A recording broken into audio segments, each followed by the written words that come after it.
আজ আমরা আলোচনা করব পক্সো অ্যাক্টের ফিচার্স গুলো। প্রথম পার্টে এই অ্যাক্টটি কি এবং এর সাধারণ নীতিগুলি কি কি সেটা আলোচনা করেছি, এবং আজকে শুধুমাত্র এর বৈশিষ্ট্যগুলো কি সেটা আলোচনা করব। তাহলে আসা যাক, এই যে আইনটি করা হয়েছে পক্সো অ্যাক্ট, তার কি বৈশিষ্ট্য রয়েছে সেগুলোই। প্রথম বলা হচ্ছে যে এই আইনটি হচ্ছে লিঙ্গ নিরপেক্ষ আইন। লিঙ্গ নিরপেক্ষ আইন কি বলছে? এই আইনে যৌন নির্যাতনের শিকার শিশুদের একটি লিঙ্গ নিরপেক্ষ আইনি কাঠামো প্রতিষ্ঠিত করা হয়। অর্থাৎ লিঙ্গ নিরপেক্ষ মানে শুধুমাত্র মেয়েদের, অর্থাৎ শুধুমাত্র মহিলারা নির্যাতিত হচ্ছে তাদেরকে নয়, মহিলা এবং পুরুষ অর্থাৎ ছোট বাচ্চা ছেলে এবং মেয়ে উভয়েই এই আইনে অন্তর্ভুক্ত বা আওতাভুক্ত। সেই জন্য বলা হচ্ছে এটি হচ্ছে লিঙ্গ নিরপেক্ষ আইন, যেখানে 18 বছরের কম বয়সী শিশুরা এই আইনের অন্তর্ভুক্ত, এবং আইনটি শৈশবে যৌন শোষণের জন্য পুরুষ ও মহিলা অপরাধীদের মধ্যে কোনো পার্থক্য করে না, এবং কিছু ক্ষেত্রে আদালতের ব্যবস্থা একই ধরনের অপরাধের জন্য মহিলাদেরও কিন্তু দোষী বলে প্রমাণ করেছে। তার মানে সাধারণত যৌন নির্যাতন হচ্ছে মহিলা তাদের নির্যাতন করা হচ্ছে, সেক্ষেত্রে বেশিরভাগে পুরুষরা দায়ী, এবং বেশিরভাগ 18 বছরের নিচে পুরুষরা যখন যৌন নির্যাতনের নির্যাতিত হচ্ছে, মানে নির্যাতন হচ্ছে তাদের উপরে, তার মধ্যে বেশিরভাগ ক্ষেত্রে কিন্তু মহিলারা কিছু কিছু দায়ী হয়ে থাকে। তাহলে এই উভয় দোষী যারা পুরুষ এবং মহিলা, তাদের ক্ষেত্রে সমান আইনি ব্যবস্থা নেওয়া হয়ে থাকে এই আইনের মাধ্যমে। তাহলে প্রথম বলা হচ্ছে পক্সো অ্যাক্ট, যেটা তার যে বৈশিষ্ট্য সেটা হচ্ছে লিঙ্গ নিরপেক্ষ। দ্বিতীয় বলছে অপব্যবহারের রিপোর্ট না করা একটি অপরাধ। অর্থাৎ এই যে একটা নির্যাতন হচ্ছে, তাহলে এর একটা রিপোর্ট যদি না করা হয় সেটা কিন্তু এই আইনের আওতায় একটি অপরাধ বলে ধরে নেওয়া হয়। ধারা 19 এর অধীনে প্রতিষ্ঠিত বাধ্যতামূলক প্রকাশের প্রয়োজনীয়তা হচ্ছে এই আইনের সর্বশ্রেষ্ঠ বৈশিষ্ট্য, সম্ভবত সবচেয়ে বিতর্কিত উপাদান এটি। অর্থাৎ এই একটা সব থেকে বিতর্কিত যে উপাদান সেটা হচ্ছে এটি। কোনো প্রতিষ্ঠানের নিয়ন্ত্রণে থাকা কোনো ব্যক্তি, তিনি অর্থাৎ যিনি ঊর্ধ্বতন কর্তৃপক্ষ, তার অধস্তনদের হয়তো যৌন নির্যাতন হয়েছে, বা এই শিশু 18 বছরের নিচে কেউ শিশু নির্যাতিত হয়েছে, তার রিপোর্ট লেখাতে এসেছেন এবং তিনি সেই রিপোর্ট নেননি, সেক্ষেত্রে বলা হচ্ছে এই অ্যাক্ট অনুযায়ী তিনিও শাস্তির বিষয়। সংবিধানটি শুধুমাত্র যৌন নিপীড়নকারী ব্যক্তিদের দোষী সাব্যস্ত করে না, বরং তার সাথে যারা অপরাধের রিপোর্ট করতে অবহেলা করে তাদেরও কিন্তু জেল, জরিমানা উভয়ই শাস্তি দেয়। তার মানে এটা হচ্ছে সব থেকে একটি গুরুত্বপূর্ণ বৈশিষ্ট্য এবং বিতর্কিতও বটে। কি?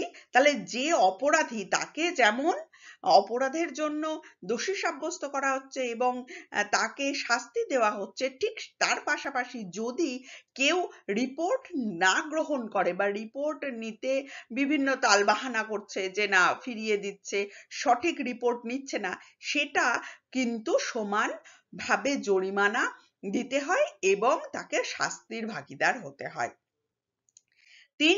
তিন বলছে অপব্যবহারের প্রতিবেদন করার জন্য কিন্তু কোনো সময়সীমা নেই। তার কারণ এই আইনটির এটি হচ্ছে একটি অন্যতম গুরুত্বপূর্ণ বৈশিষ্ট্য। কারণ যে শিশুটি 18 বছরের নিচে যে এই ধরনের যৌন নির্যাতনের শিকার হচ্ছে, সে একটি মানসিক ট্রমার মধ্যে চলে যায় স্বাভাবিকভাবেই, যদি বেঁচে থাকে। তাহলে এই ট্রমার থেকে বেরিয়ে তার তখন হয়তো মনে হচ্ছে যে তার প্রতিবেদন বা অর্থাৎ রিপোর্ট করা একটা জরুরি বা দরকার। এর ফলস্বরূপ একজন যে নির্যাতিত হয়েছে, সে বেঁচে থাকলে সে যে কোনো সময়ে কিন্তু এই অপরাধের জন্য রিপোর্ট করতে পারে, কখনো কখনো অপরাধ সংঘটিত হবার কয়েক বছর পরেও। তাহলে এটি হচ্ছে এই অ্যাক্টের আরেকটি গুরুত্বপূর্ণ বৈশিষ্ট্য কি, যে অপব্যবহারের অর্থাৎ নির্যাতন হয়েছে যে তার সেই প্রতিবেদনটা করার জন্য অর্থাৎ রিপোর্ট করার জন্য কিন্তু এর কোনো সময়সীমা নেই। ফোর্থ বলা হচ্ছে নির্যাতিতার পরিচয় গোপনীয়তা বজায় রাখা, অর্থাৎ যিনি এই অত্যাচারিত হচ্ছেন অর্থাৎ যিনি ভিকটিম, তিনি এই 23 নং ধারায় আসামির পরিচয়কে যোগাযোগ মাধ্যমে প্রকাশ করা নিষেধ করা হয়। তাহলে যিনি নির্যাতিত হচ্ছেন এবং যিনি নির্যাতন করছেন উভয়েরই কিন্তু বলা হয় যে যোগাযোগ মাধ্যমে তাদের যে পরিচয় সেই পরিচয়টা প্রকাশ করা এই আইনে নিষেধ করা হয়, যদি না আইন দ্বারা গঠিত বিশেষ আদালত ব্যবস্থাটি এটির অনুমতি দেয়। তার মানে যদি আদালতের অনুমতি দেয় তাহলেই একমাত্র যোগাযোগ মাধ্যমে এটি প্রকাশ করা সম্ভব হয়। এই ধরনের বিবৃতি যতই ভালো হোক বা চিন্তা ভাবনার থেকে করা হোক না কেন, অর্থাৎ কেউ হয়তো খুব ভালো চিন্তা ভাবনার থেকে কোনো বিবৃতি দিচ্ছেন, সেখানে তাদের নাম উল্লেখ করছেন, কিন্তু সেটা কখনোই আইনি পরিণতি পাবে, অর্থাৎ আইনটাকে লঙ্ঘন করা হচ্ছে বলেই ধরে নেওয়া হবে। তাহলে এবার আসা যাক পঞ্চমত কি ধরনের বৈশিষ্ট্যের কথা উল্লেখ করা হয়। বলছে যে কোনো প্রতিষ্ঠান যেখানে নাবালকরা বসবাস করে, অর্থাৎ কোনো চাইল্ড কেয়ার হোম হতে পারে বা বিভিন্ন 18 বছরের নিচে শিশুরা যেখানে বসবাস করছে, কোনো অনাথ আশ্রম যেখানে বাইরের লোক সেখানটায় আসছে অহরহ, সেখানে তাদের নিরাপত্তার দিকে জোর দেওয়ার কিন্তু বিশেষ গুরুত্ব দিয়েছে এই আদালত। বাচ্চাদের সুরক্ষা ও সুরক্ষা সম্পর্কে সচেতনতা বাড়াতে এই জাতীয় প্রতিষ্ঠানের কর্মীদের কিন্তু প্রশিক্ষণ দেওয়ার ব্যবস্থা উচিত বলে উল্লেখ করেছে। এছাড়া ষষ্ঠত কি বলছে, বলছে এই আইনে এই ধরনের অপরাধ ও এর সাথে সম্পর্কিত বিষয়গুলি বিচারের জন্য বিশেষ আদালত গঠন বিধান রয়েছে। তার মানে সাধারণত কোনো একটা ঘটনা ঘটে গিয়েছে এবং সেই ঘটনার পরিপ্রেক্ষিতে যদি প্রয়োজন হয় তাহলে বিশেষ আদালত গঠন করা যায় বা গুরুত্বপূর্ণ হলে করা সম্ভব, সেটা কিন্তু এই আইনে পাশ করা হয় বা এই আইনের একটি গুরুত্বপূর্ণ বৈশিষ্ট্য হিসেবে উল্লেখ করা হয়।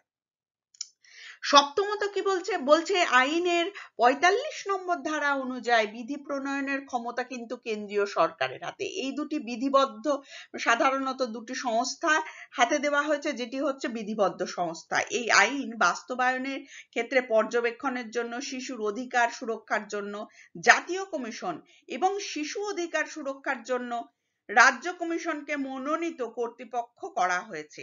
এই দুটি কিন্তু বিধিবদ্ধ সংস্থা। তাহলে কেন্দ্রীয় সরকারের এই দুটি বিধিবদ্ধ সংস্থা কিন্তু এই বিষয়টাকে লক্ষ্য করবে। এবং অষ্টমত বলছে এই আইনে বলা হয়েছে যে যা তদন্ত প্রক্রিয়াটি যতটা সম্ভব হয় শিশু বান্ধব করে তুলতে হবে। তার মানে তদন্ত করতে গিয়ে যে নির্যাতিত তার উপরে আরো বেশি মানসিক যন্ত্রণা, সে শারীরিকভাবে মানসিকভাবে এমনি বিধ্বস্ত এবং তাকে আরো বেশি জেরার পর জেরা করে বা প্রশ্নর পর প্রশ্ন করে যেন তার যে মানসিক বিকাশ শারীরিক বিকাশ সেটা ক্ষতিগ্রস্ত না হয়। অর্থাৎ অপরাধের রিপোর্ট করতে হবে এমন ভাবে যে শিশু বান্ধব পরিস্থিতি যেন সেটা থাকে, এবং তার সাথে বলছে যে অপরাধের রিপোর্ট করার যে তারিখে রিপোর্ট হচ্ছে তার 1 বছরের মধ্যে কিন্তু মামলার নিষ্পত্তি করার উপরে বিশেষ জোর দেওয়া হয়। তাহলে এই গেল অত্যন্ত গুরুত্বপূর্ণ সাধারণত পক্সো অ্যাক্টের বৈশিষ্ট্য। তাহলে যদি ভিডিওটি পছন্দ হয় তাহলে অবশ্যই ভিডিওটি শেয়ার এবং লাইক করুন এবং আমার চ্যানেলটিকে সাবস্ক্রাইব করুন। ধন্যবাদ।